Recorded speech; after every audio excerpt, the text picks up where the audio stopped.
Well, the US and Israel apparently pressing on with a controversial aid programme for Gaza. Despite an alarming start, Palestinian officials now say one person was killed and 48 were injured by gunfire on Tuesday at a distribution site in southern Gaza.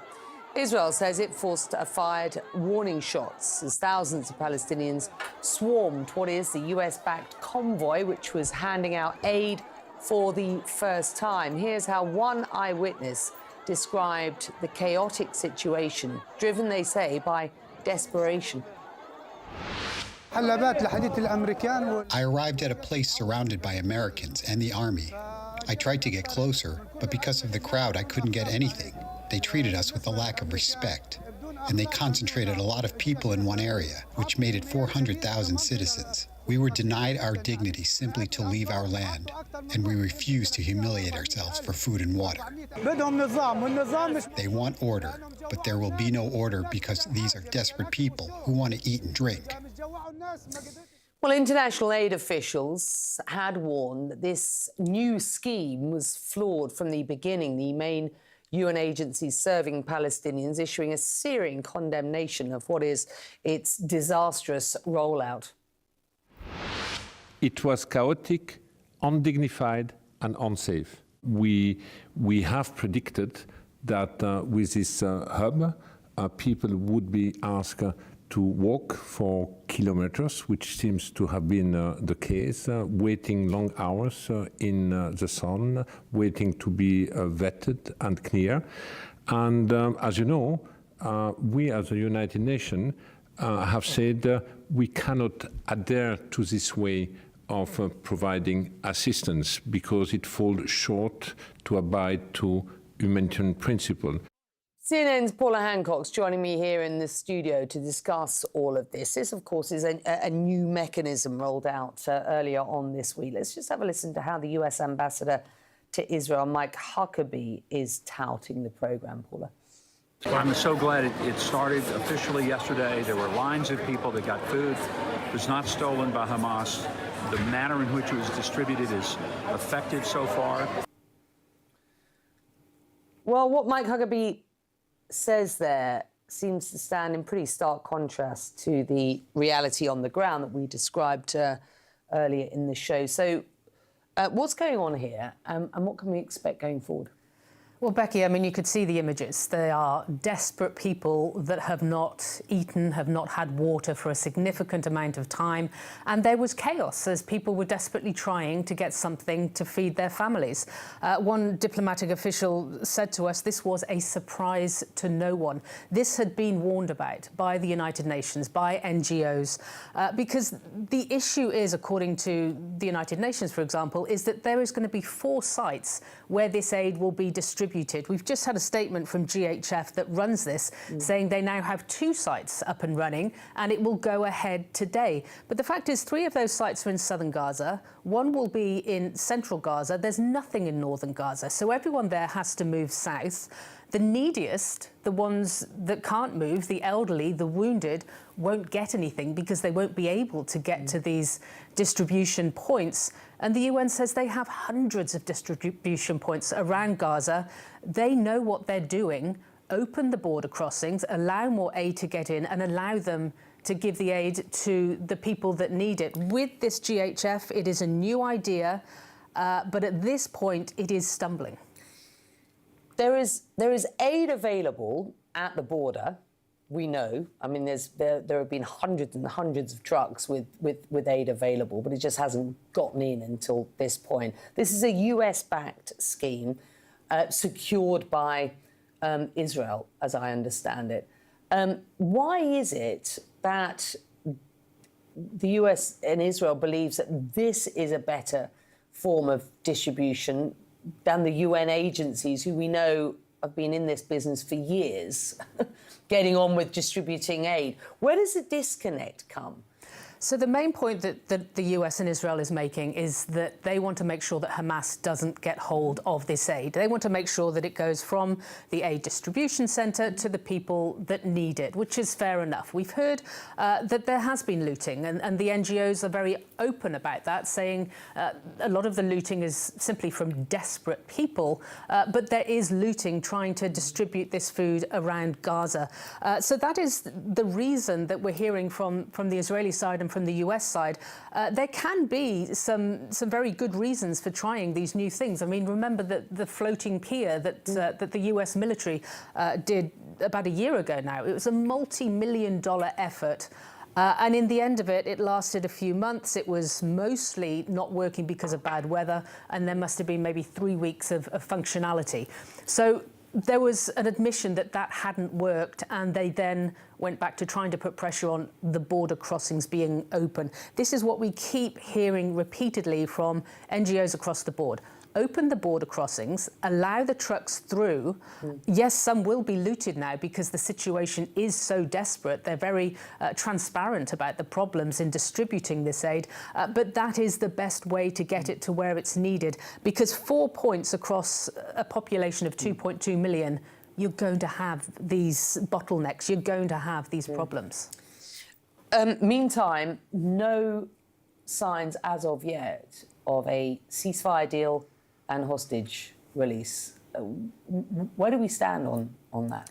So the latest that we've heard from Steve Witkoff, who is the Middle East envoy for the Trump administration, is that there is a deal on the table. There's a ceasefire hostage deal. He's told CNN that it's effectively that 10 living hostages would be released, as well as the remains of 10 hostages who have died, and there would be a temporary ceasefire in return for that. During that temporary ceasefire, there would then be negotiations to try and turn the temporary into permanent, and he's actually said that he is happy to almost adjudicate that, so insert himself even further into the process between Hamas and Israel. He says Hamas needs to accept that proposal. We've heard from a Palestinian official that Hamas has agreed to a proposal. It's just not clear which proposal. We have been here many times over recent months that there are many different reports out there about what Hamas has agreed to, but that's where it is at this point.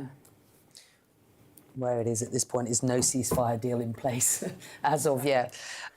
Well, meantime, the Israeli military still has 5 outposts in southern Lebanon, despite agreeing to withdraw from the territory in the ceasefire agreement signed last November. The Israelis say the Lebanese government doesn't have control of the area south of the Litani River, which has been dominated by Hezbollah, of course, for years. Well, back in January, Lebanon finally ended 2 years of political deadlock, electing President Joseph Aoun and Prime Minister Nawaf Salam. Salam is widely seen as a reformist. He has promised to take control of the entire country and work to fulfill what is UN Resolution 1701, which is the basis of the ceasefire that calls for Hezbollah to withdraw from southern Lebanon. Well, earlier, I spoke to Prime Minister Nawaf Salam about his progress in making that happen.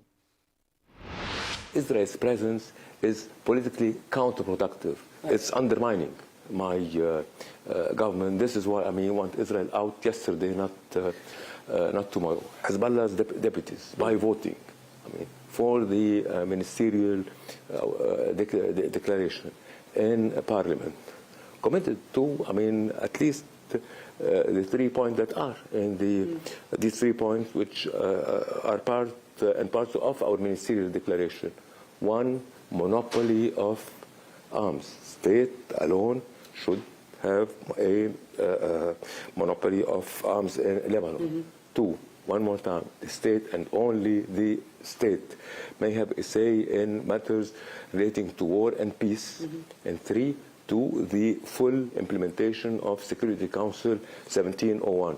Actually, we are always not only asking the U.S., we are asking the U.S. and all our Arab friends and international friends to put, pressure on Israel to deliver on its promises. Hezbollah has accused you of being a mouthpiece for the Americans. If you can't get the Americans to put pressure on the Israelis, and yet the Americans are saying, get rid of the grip that is Hezbollah on Lebanon. Do you feel well supported enough by this administration in Washington? Tell you the truth, I mean, we would like to see more from the American administration.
Double takedown.